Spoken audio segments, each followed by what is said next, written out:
Good morning, Vietnam. So, a daily dose of truth is always good to destroy a little bit of this astralized reality of bullshit, of lies. So now you know that they are having cell towers, the new ones emitting in the gigahertz, 5G and stuff. Okay, can you read on the screen here? What is written on the screen? Can you read?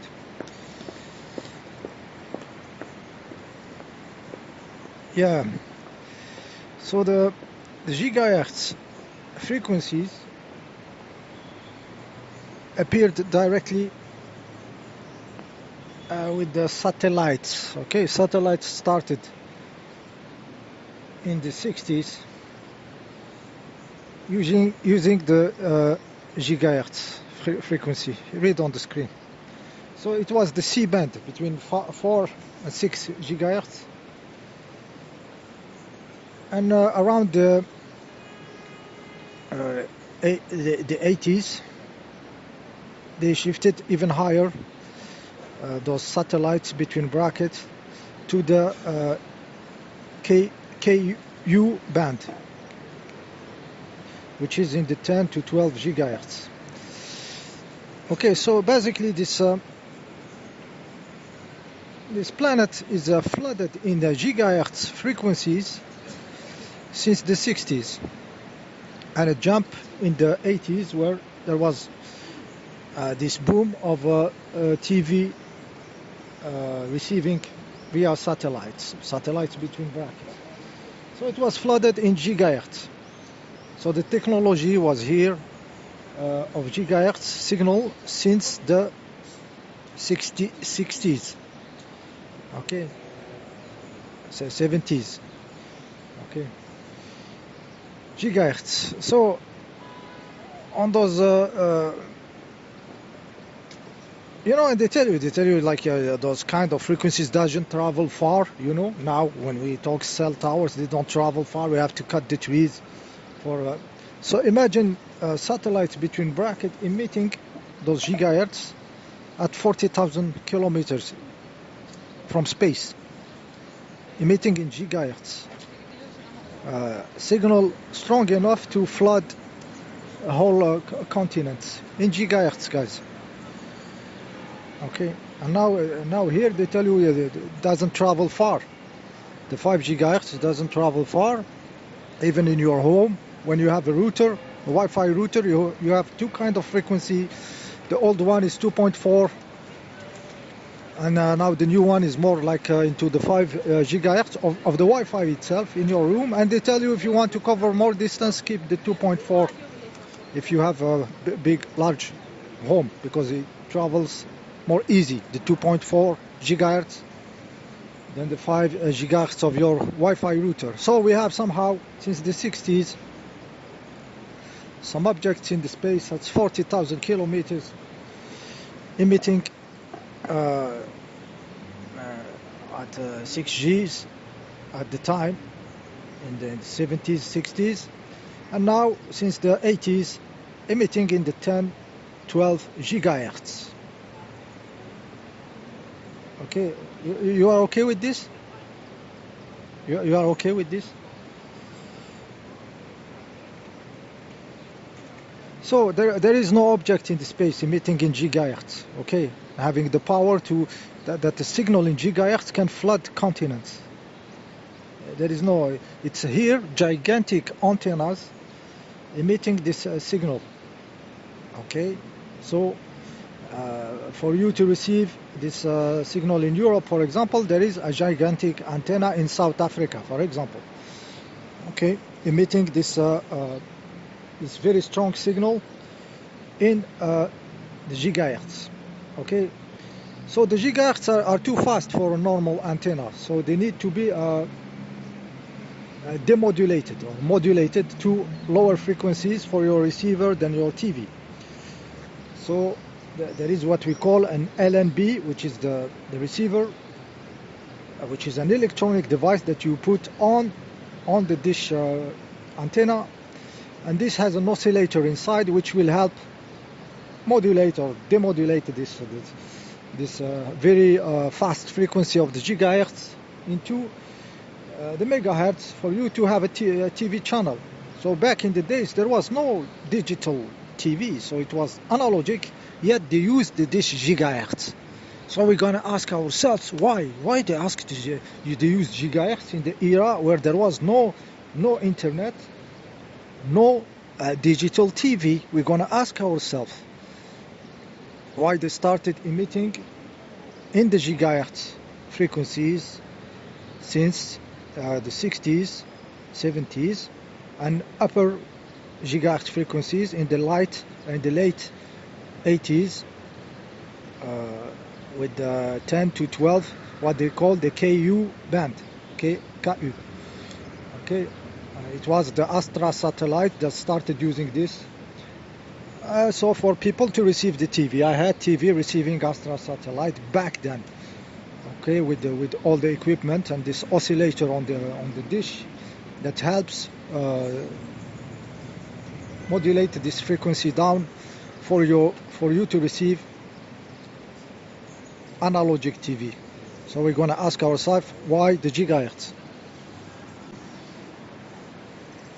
So why all this gymnastic to go toward the gigahertz? Okay, to send a TV signal at the time, or audio or communication or radio from one continent to another one. Why go into this very high frequencies?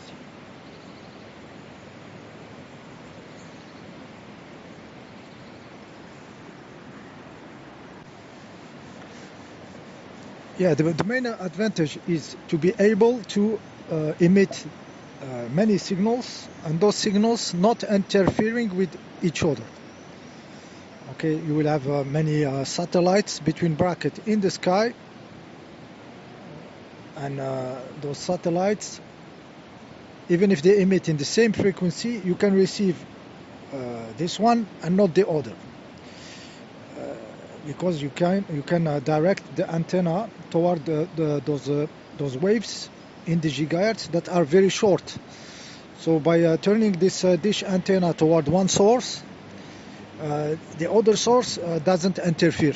The waves are too small, too short. They have to be focused inside the LNB, which is a metallic tube, for those waves which are in the centimeters length, to be able to access the LNB and then the oscillating electronic, and then reduce those gigahertz to megahertz, and then to the receiver of your TV, and then your TV. So this is the main the main advantage. The advantage of being selective into what frequency you will receive, without the other interfering with your antenna. Technically they are all merging there, but they are very small, so it's like very directional. So you choose this source and not the other by turning the antenna. And the other very short waves, they just don't enter the LNB. It's don't enter the receiver electronic of the antenna, because too short. So if we take another case which is not the gigahertz, for example, like the land TV in VHF, very high frequency, or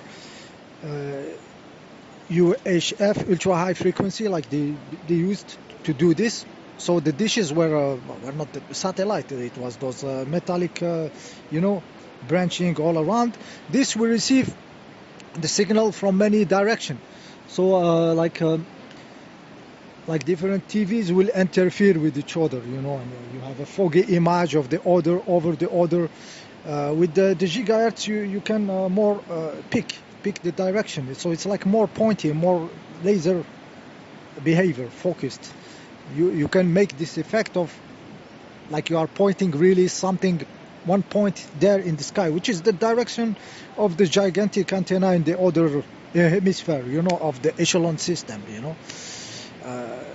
yeah. So these very short waves just make it more easy to be directional and selective in what signal enters your antenna, your LNB, and then your receiver and your TV.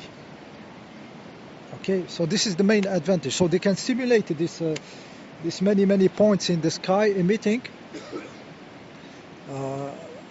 and not interfering with each other by the design of the dishes themselves, and the length of those waves, which are very short, which allow the very much directional effect of those satellite dishes. So this is the advantage of the gigahertz. So they could oscillate very fast, transmitting analogic TV back in the 60s, guys. You have to. So this is the main point. I mean, I don't know if this is for you good news to know that those gigahertz were flooding the planet since the 60s, and a super boom acceleration and quantity of them in the late 80s.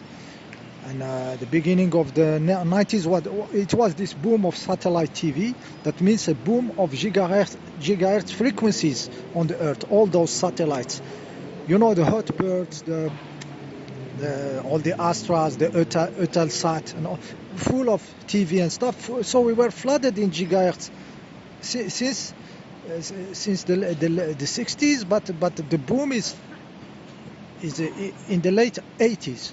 Okay, 88, like you can read on the text I copy there, and beginning of the 90s, to the extent they had to make this documentary that I shared with you many times, which the documentary is explaining to the people why the appearing of those huge antennas all around. Okay, very big, huge, like building size. Okay, those were the transmission of this kind of signal between one hemisphere and another. Okay, you will send, for example, the World Cup from Paris. You will send the signal to a station down in South Africa, and from South Africa it is broadcasted with this very much power. Imagine the power in the gigahertz to flood the whole continent of Europe as a satellite between bracket.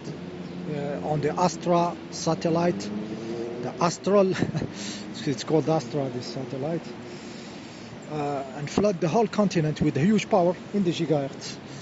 Okay, so this the technology in itself needs this gigahertz to have many points of emission, and you being able to select from one another without the frequencies interfering with each other.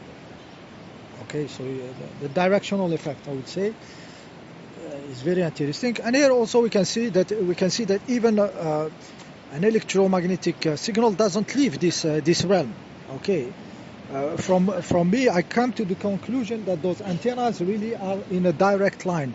From the point of view of space-time, it's a direct line from here to South Africa. When you go into that angle, it's the structure of the realm. I don't think there is any more gymnastic to play with those signal. I think that it's just directed gigahertz signal, and it's the right angle, and then the right spread you give it according to the design of the reflector of the antenna and everything, and it will spread toward the whole Europe.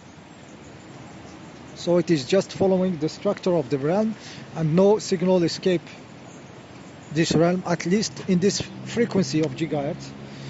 Maybe the longer frequencies behave differently in the way they follow the space. For example, if it was not in the gigahertz, maybe it goes further up, like more north, when you, who knows, the structure of space, and the longer and the length of those waves, how they follow the space curvature. Is it exactly the same, or does it really change, like the light frequencies when they enter a glass, for example, and stuff, and get curved and stuff? Here we are really speaking about space itself, okay, about the structure of the realm and the behavior of electromagnetic waves, okay.